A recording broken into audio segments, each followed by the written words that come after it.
There's nothing better than uncovering interesting, lesser-known facts about the Disneyland Resort. There's so much trivia to know about all aspects of Disney, but today we zoom in on Buena Vista Street over at Disney's California Adventure.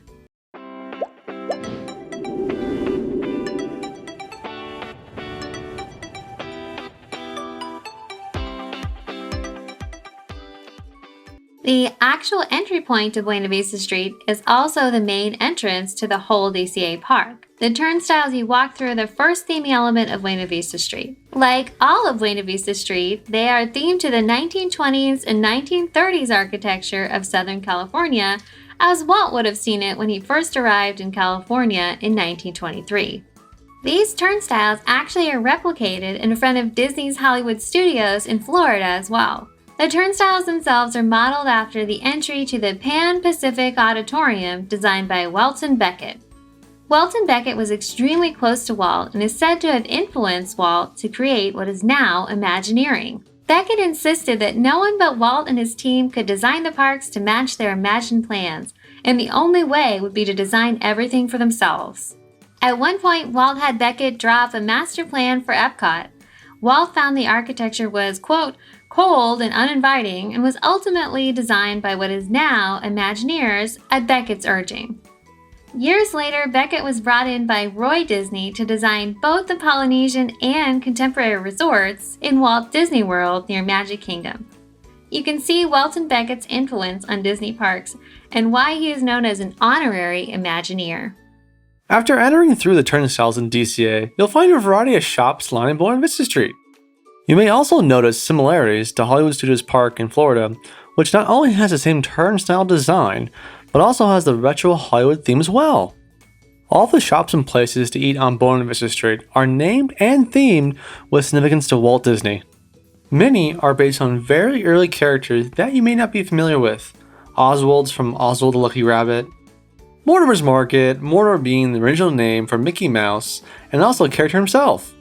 Julius Cats and Sons, a reference to Julius the Cat from the Alice comedies.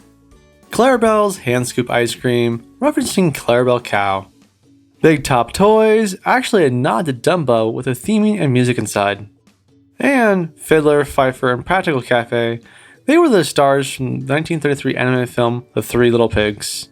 Trolley Treats, the candy shop on Buena Vista Street, has a window display packed with historic intrigue.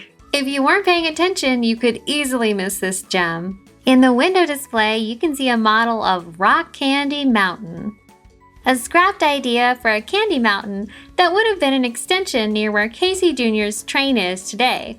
With Casey Jr.'s train going up and around the mountain, the idea was ultimately scrapped due to it looking sickly and unappealing, quote, according to John Hench, and Walt ultimately agreed.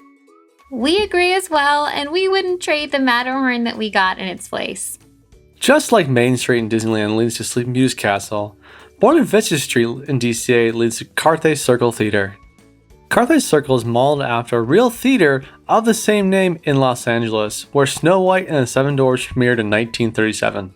It was later demolished in 1969, but DCA's Cafe Circle is not the first replica at a Disney park. Over in Hollywood Studios in Florida, the Once Upon a Time gift shop was the first replica at a Disney park opening in 1994. DCA's version of Carthage Circle did not open with a theme park in 2001, but was a part of the 2012 debut of Buena Vista Street. It houses an upscale restaurant, a lounge, and an exclusive Club 1901 VIP lounge. When you go inside the Carthage Circle Theater, it's authentic to its 1926 opening date. The design of the lights and other fixtures are authentic and manufactured by some of the same companies that produced the originals back in 1926. Inside, you'll notice the star-studded photographs along the walls, with movie stars in the 1930s all the way to the 2000s. In one such photo, you'll see Walt and Roy Disney with Margie Gay, the actress who played Alice in the Alice comedies in 1925.